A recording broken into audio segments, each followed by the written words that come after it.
Bueno, estamos con Ernesto Van Pevoort, que es empresario, es ingeniero, tiene un MBA en la Universidad de Harvard y desde hace un tiempo se dedica a promover el desarrollo sostenible y formas colaborativas de trabajo, siempre basadas en valores como la transparencia, la honestidad, la voluntad de compartir. Bueno, sería como muy articulado y largo explicar lo que hace el propio Ernesto, así que lo voy a dejar que él entre en más detalle. Pero muchas gracias, Ernesto. Gracias por tu tiempo. Muchas gracias a vos. Bueno, muy bien. Arrancamos. Arranquemos entonces. Ahora leí hace poco un artículo interesantísimo que escribiste, así que te voy a llevar quizá por ahí y vamos a ir comentando los temas que quieras, pero hablabas de un paradigma que se está rompiendo.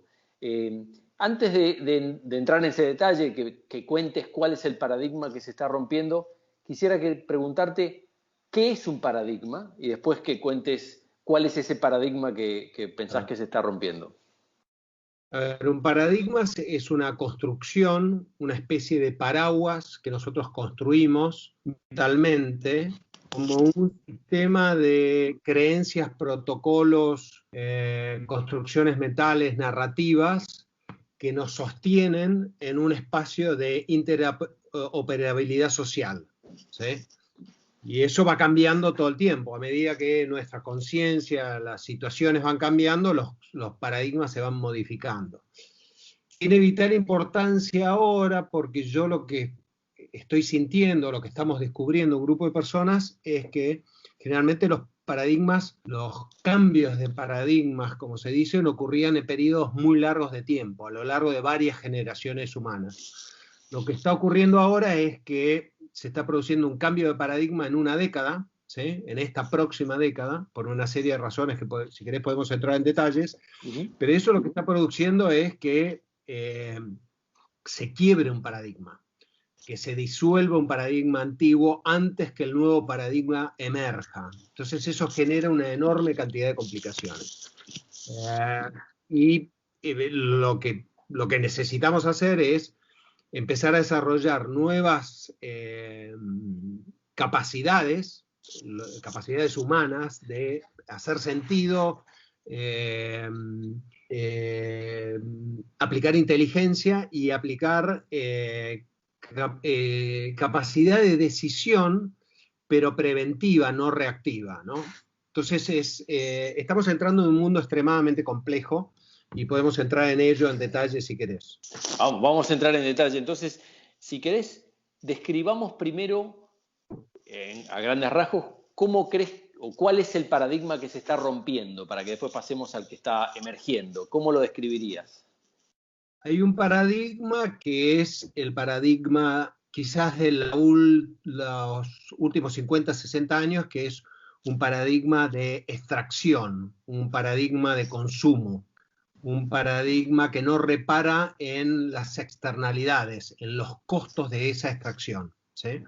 Un paradigma que generó mucha desigualdad, que generó la pérdida probablemente del 60% de los sistemas animales en los últimos 50 años, que sigue a un ritmo de deforestación abrumador, ¿no es cierto? Se consumen, digamos, 3 canchas de fútbol por minuto, eso es el equivalente a un Uruguay o una Grecia por año, ¿no? Y ese paradigma tiene la ilusión de que se puede crecer ilimitadamente en un planeta finito. Y nosotros ya hemos llegado a los límites planetarios. Y eso se empieza a notar en el momento de que entramos a un mundo completamente diferente. Un mundo incierto, un mundo exponencial y un mundo de complejidad. Entonces ese paradigma ha chocado contra una pared. No nos hemos dado cuenta todavía todos que esto ha sucedido y por ende se está derrumbando. Entonces es importante primero entender eso y segundo empezar a buscar soluciones, digamos, para solucionarlo. Pareciera que esto que describís, que ya venía sucediendo, quizá esta pandemia que estamos viviendo lo que viene a hacer es a catalizar, a darle ayudar a que haya mayor conciencia de una cosa como esta? ¿Cómo ves que confluye la pandemia en este contexto? Te puedo contestar de dos maneras. Hay un artículo muy bueno de Thomas Friedman que dice que esto no es un cisne negro. Un cisne negro es algo que ocurre inesperadamente, ¿no? Él dice que no, que nosotros esperábamos pandemias hace tiempo, que esto es una estampida de elefantes negros y es el primero de varios, ¿no? Que algunos de nosotros ya los veíamos venir. Por suerte fue muy leve esta pandemia, ¿no? Es más un llamado de atención y de preparación a situaciones que pueden ser aún mucho más complejas, ¿no? Con índices de mortalidad muchísimo más altos. Entonces, me parece que fue o es un llamado de atención para despertarnos, ¿no? Sentir que algo no está bien. Lo primero que pasa cuando yo, digamos, avanzo, cualquier cosa me interrumpís y me preguntas, ¿no?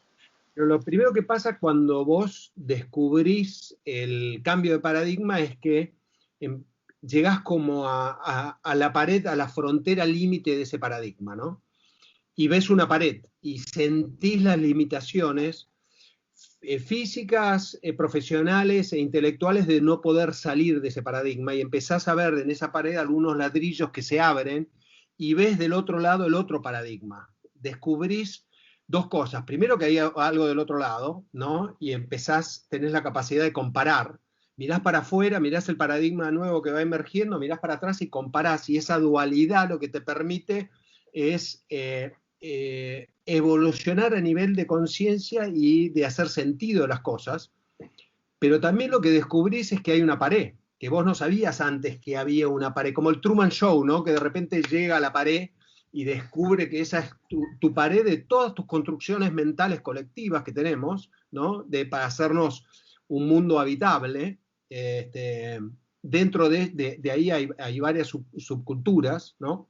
Y voy a llegar a eso dentro de poco porque es importante. Pero una vez que llegás a la pared, descubrís que está la pared, que la tenés que derrumbar internamente, o sea que es un proceso interno de búsqueda interna, digamos, del ser humano para desconstruir esa pared, y a mí me tomó y me sigue tomando, digamos, mucho esfuerzo y muchos años hacerlo. Y segundo es empezar a ver cómo cruzar, tanto individualmente como colectivamente, hacia el otro paradigma, cuáles son los puentes que tenemos que construir en un abismo que hay entre los dos paradigmas que ahora se acentúa por esa exponencialidad, o sea, estamos en un mundo completamente exponencial, todas las curvas de impacto humano dentro de la sociedad y hacia el medio ambiente están en una curva totalmente exponencial, ¿sí? Podemos entrar en lo que significa, digamos, la exponencialidad con algunos ejemplos, pero además de incertidumbre total, o sea, esta pandemia lo que nos hace sentir es que estamos en un mundo complejo y totalmente incierto. No sabemos cuál es el próximo elefante. Podemos diferenciar quiénes son los elefantes, pero no sabemos cuál viene primero, si es el cambio climático, si es la caída, digamos, de los sistemas como lo conocemos, si es la inteligencia artificial, si es el Singularity Moment de Ray Kurzweil. Hay un montón de cosas que están en este futuro adyacente, ¿no? Que es ese futuro que todavía no llegó, pero que está del otro lado de la pared, muy, muy cerca de nosotros, que tiene múltiples posibilidades de ocurrencia. O sea, nosotros podemos como civilización tener un upgrade o un downgrade. Todavía no sabemos, digamos, cuál de las dos cosas va a ocurrir. Yo soy optimista. Vamos a tener alguna turbulencia en el medio, ¿no? Y sobre todo en esta década. Se dice que esta década es la década más importante de la humanidad, porque lo que no hagamos esta década va a tener repercusiones por siglos o milenias, ¿no? A nivel de cambio climático, a nivel, digamos, de cómo nos posicionamos frente a la inteligencia artificial, que en algún momento, como decía Hawkins, la inteligencia artificial nos va a ver como una especie peligrosa, ¿no? Y va a decidir si tiene sentido que la raza humana forme parte de la ecuación de la inteligencia artificial, y se hicieron muchísimas películas sobre eso, ¿no? Ahí te quiero llevar un poquito más. Si querés que hablemos un poco más de esto de inteligencia artificial, me remite eso a esos textos de Harari, ¿no? De Homo Deus, Claro. ese tipo de enfoques.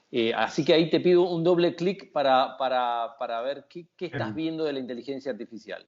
A ver, los riesgos de la inteligencia artificial primero es definir en manos de quién está, ¿no? Porque hoy hay una lucha, como así hubo una lucha, digamos, nuclear, de cuáles son los distintos gobiernos que más rápido desarrollan la inteligencia artificial.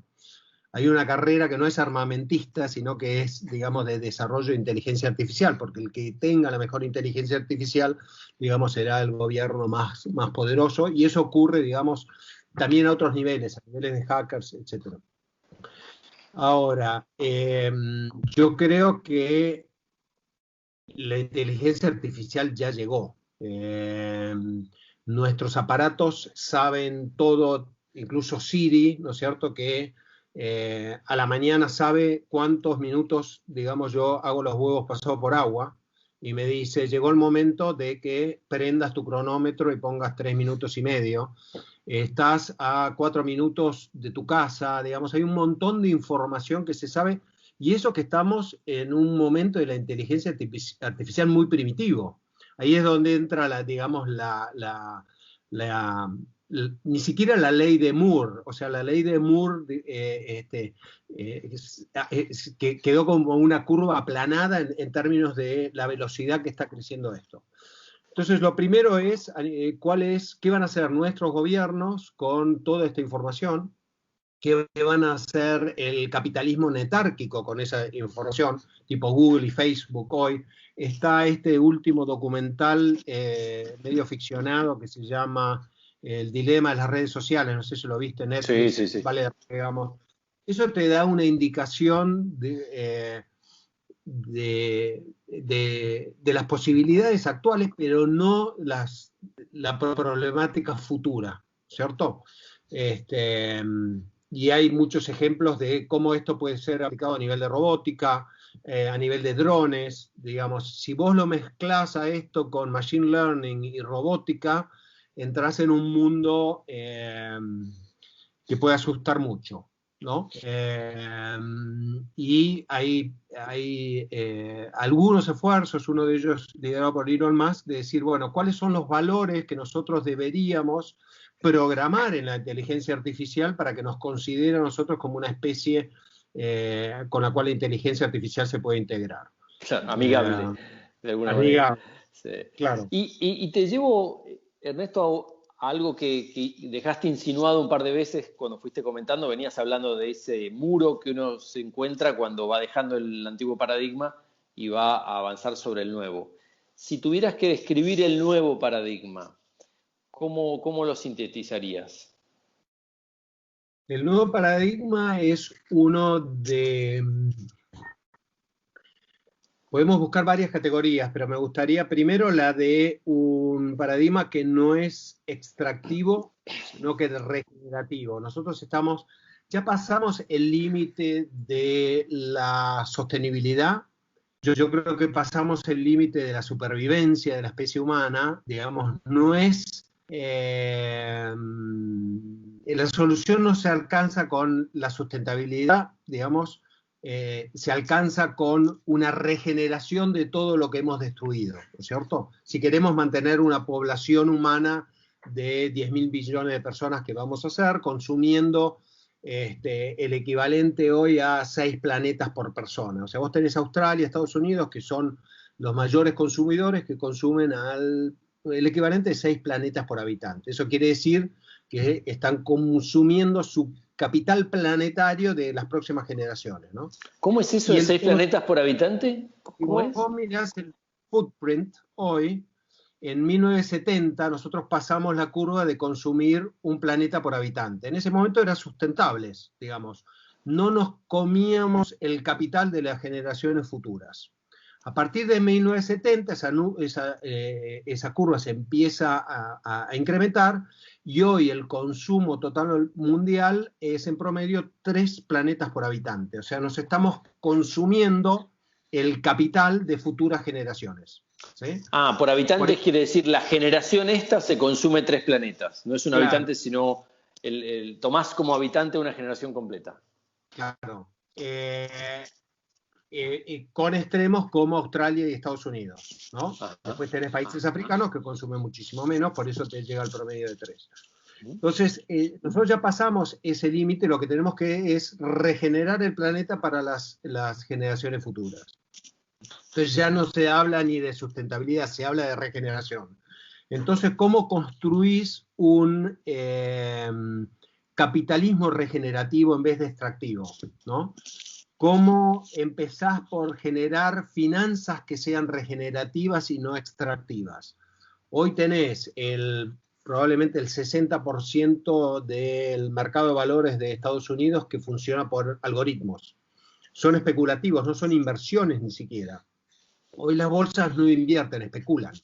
Y esa especulación lo que lleva es una tremenda extracción. Entonces, ¿cómo generamos una economía que sea regenerativa? Que todo lo que en todos los activos que operen, esos activos mantienen su valor para las generaciones futuras. La deforestación es el más claro, digamos. Nosotros estamos deforestando para producir monocultivos que son extractivos, o sea, en tierra muerta que necesita pestizantes y fertilizantes, digamos.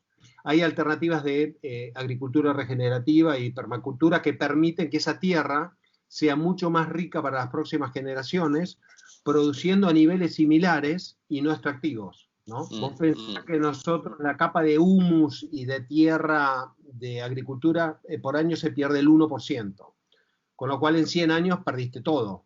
Si vos consumís un Uruguay y una Grecia por año de bosque nativo, ¿cuántos Uruguay y Grecias hay que podamos seguir cortando, ¿no? Y eso se traduce a mares, digamos, a todo lo que ves, a nivel de polución de ríos, etc. Entonces, como no podemos crecer infinitamente en un planeta finito, tenemos que encontrar formas de producción y de organización completamente diferentes, y eso es un cambio de paradigma. Que nuestra estructura y construcción y el cuento que nos contaron y que el cuento que nos construimos para nosotros mismos no nos permite entenderlo porque estamos dentro de esta construcción. Es lo mismo que nosotros somos 2 peces que estamos dentro de una pecera y yo te digo, che, qué lindo el aire. Y vos me mirás y me decís, ¿qué aire? Ese paradigma es ese pez que pudo saltar, vio, digamos, que había otra dimensión y en algún momento o creció sus patas y evolucionó, o creció alas y se convirtió en un pez volador, o un gran pez saltarín como el delfín, digamos, ¿no? Pero por ahora no descubrimos que hay una dimensión diferente, otro paradigma, y por lo tanto estamos encerradísimos en nuestras pequeñas mentes en esa pecera. Y Ernesto, antes de pasar a lo que te quiero preguntar, que es cómo salimos de esto, porque es preocupante el panorama en ese sentido, te quiero preguntar cómo distinguís un deseo o una necesidad, deberíamos cambiar de paradigma porque el actual no es sostenible, de una realidad, de algo que puedas describir. Más bien cuando hablas del nuevo paradigma, estás hablando de que hay algunas personas que empiezan a ver que esto no es sostenible y por lo tanto hay que pensar distinto, ¿o ves que ya empieza a instalarse en la sociedad una mirada distinta?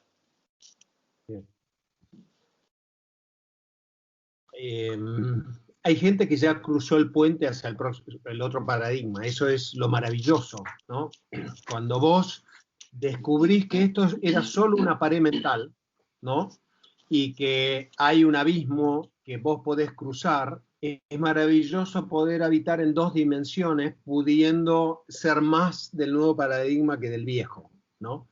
Entonces lo que surge ahí es la necesidad imperante de construir estos puentes, porque el paradigma viejo está colapsando entra en una etapa donde el paradigma nuevo tiene que hacer de hospice, digamos, colocar terapia intensiva para que no caiga, digamos. Es tan fuerte la construcción, si se produce el colapso total de este paradigma, arrastra todo, ese es el gran riesgo. Entonces, ¿cómo hacemos para construir rápidamente puentes hacia el nuevo paradigma? Entonces, hay muchas discusiones, te puedo pasar varios links de personas, digamos, que ya están con esta enorme preocupación y dedican su vida. O sea, vos cuando descubrís que esto es una construcción mental y que hay una nueva que es mucho mejor, mejor en el sentido de que el ser humano tiene que convertirse en un ser humano regenerativo. Eso quiere decir que vos tenés que priorizar primero un trabajo interior de búsqueda muy profundo, ¿no? Ernesto, esto que comentabas, claro, que suena, como bien decís, una especie de toma de conciencia sobre lo que se viene, o sobre lo que ya está sucediendo, sucede sobre todo de manera individual, ¿no? En cada persona que rompe el paradigma anterior, que al final era mental, era una construcción mental, y se abre al que sigue. Pero estas personas viven en organizaciones y quienes nos escuchan, muchos trabajan en el área de comunicaciones de una empresa, y parte de los roles de estas personas es mostrarles a las organizaciones en las que trabajan para dónde va el mundo, qué está cambiando y cómo creemos que va a ser la próxima década. ¿Qué sugerís en ese sentido para que alguien que empieza a vislumbrar este paradigma pueda trasladar este conocimiento a las organizaciones en las que trabajan? Bien. Yo introduciría un tema nuevo acá que es el pensamiento sistémico, ¿no? Una organización es un sistema, es un conjunto de elementos interconectados que cumple un propósito, ¿sí? Yo soy un sistema, mi cuerpo es un conjunto de órganos interconectados, el propósito es mantenerme vivo. Ahora, como sistema, esa organización tiene una enorme oportunidad. Primero, digamos, de redefinir su propósito, claramente, pero ese propósito alineado con todos los elementos de la organización. O sea, no es nuestra misión, una bajada de línea de esta es nuestra misión, es como organización nosotros compartimos un mismo propósito. Eso lo que te permite es, primero, dar sentido al trabajo de toda la gente que está en la organización. Es un sentido que está cambiando. Al paradigma cambiar de un paradigma que busca crecimiento y lucro a un paradigma que busca la regeneración, esa misión cambia rotundamente y necesitas la integración, digamos, de todos los componentes de la organización atrás de esa misión que es regenerativa o de propósito regenerativo. Estamos hablando de cómo actuar dentro del nuevo paradigma. No es extracción, crecimiento y lucro. Es algo nuevo que es regeneración, donde todos en el proceso regenerativo nos beneficiamos, con mejor calidad de vida, con, digamos, ingresos justos, etc. Y con un planeta, digamos, de mejor calidad, digamos, ambiental y social también. Ahora, esa empresa tiene la capacidad de empezar a, como es un sistema vivo de nodos interconectados, está girando en este vórtex y necesita que todos esos elementos que están en las fronteras, ¿no?, de ese paradigma empiecen a hacer sentido y que haya una interacción muy grande entre ellos. Entonces, hay un mecanismo de búsqueda de sentido, sintonía, ¿no?, y claridad de lo que está pasando, no solamente a nivel individual, sino a nivel colectivo. Ahora, eso es un esfuerzo enorme a nivel de empresa porque tenés que primero tener un propósito alineado entre todos, que todos estén integrados a nivel de sistema y tener esas capacidades de entender colectivamente lo que está pasando para tomar las mejores decisiones anticipadamente. Perfecto. Y ahora, para ir cerrando, mientras describías esa especie de, le voy a llamar así, aunque no lo dijiste de esta manera, pero una especie de malestar cultural, porque hay una sensación de que algo no va bien. Me llama la atención que en los países más desarrollados existe ese malestar y hay una especie de replanteamiento de si el capitalismo tal cual lo conocemos es el mejor modo de funcionar. Y en estos países, como el nuestro, estamos en una etapa precapitalista de alguna manera, nunca hubo un capitalismo muy en serio, Por lo tanto, si abrazáramos el nuevo paradigma, sería salteándonos la etapa capitalista, quizá. Quiero que me ayudes a racionalizar eso. En un caso es, aprendí que el capitalismo no funcionaba del todo bien y por eso busco pasar a la nueva etapa. Y acá es como aprender sobre algo que todavía no sucedió. Claro, un capitalismo se hubiera llamado subdesarrollado en su momento, porque las ideas, digamos, tenés, digamos, hoy divisiones entre distintas perspectivas de capitalismo. Yo creo que la solución a largo plazo es algo que está entre el mercado y el Estado, que no es comunismo y no es socialismo, sino que es esta teoría de los commons, de los recursos comunes. Sistemas de organización donde la priorización es el recurso común, que son todos los activos, todos los bienes, digamos, que tiene un país, ¿sí? O una región eventualmente, y aplicamos esas reglas donde es importante, digamos, primero el consenso, la búsqueda de consenso, la búsqueda de diálogo, la búsqueda de que todos pueden co-construir ese sistema de organización, ¿no es cierto? No hay divisiones, digamos, se necesita una total integración para lograrlo.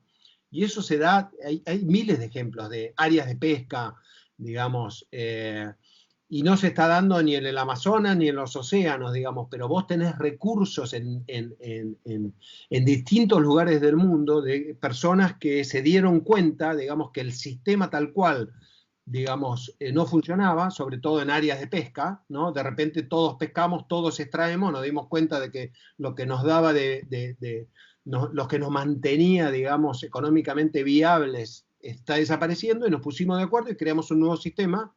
Y eso lo que hace es que vuelva, digamos, con fuerza el recurso. Lo administramos de una manera diferente, ¿no? Priorizando la salud del recurso y el crecimiento del recurso. Me parece que esa es una tendencia que viene a reemplazar, digamos, estas polaridades que tenemos hoy. Tiene que haber algo en el medio, digamos, que esté basado en reglas claras, que esas reglas las podamos discutir entre todos. Va mucho más allá de una democracia, ¿no? Es un sistema, creo que da para otra charla, si querés hablar de los commons. Yo tuve la suerte de sentarme en un tren con Elinor Ostrom en el 2010 en Suecia, en un viaje de 4 horas, y fue como lo que despertó mi búsqueda, digamos, a tratar de entender este nuevo sistema de organización. Pero por ser un cambio de paradigma, todo lo que yo te diga, tomalo con pinzas, porque no hay nadie que te pueda decir cómo ese paradigma se va finalmente a consolidar, porque recién está emergiendo, y por eso es un paradigma distinto. Cualquier cosa que nosotros tomemos y tratemos de reformular de lo que tenemos ahora, es parte de la misma lógica, la estamos llamando de una manera distinta. Entonces, lo maravilloso de esto es que lo que vaya a surgir está surgiendo y todavía no tenemos ni idea porque se va a construir con sistemas, protocolos y es una nueva metaconstrucción, ¿sí? Que aún no está definida y que está emergiendo. Eso es lo maravilloso de esto. Claro, claro. Que lo estamos imaginando y lo estamos creando porque llegamos al límite del paradigma actual. Exacto. El que pida precisiones es que no está entendiendo que todavía no están definidas porque estamos justamente en la transición. Bueno, Ernesto, te agradezco muchísimo y el hecho de que esto esté en movimiento además es un motivo más para hablar con vos seguro en unos meses de nuevo y que nos vayas dando tu punto de vista sobre cómo ha ido evolucionando esto. Así que muchas gracias de nuevo. Gracias a vos, gracias a vos. Espero que conversemos, digamos, cuando estos puentes ya estén construidos y creo que va a ser muy pronto. Un abrazo. Chao, hasta luego.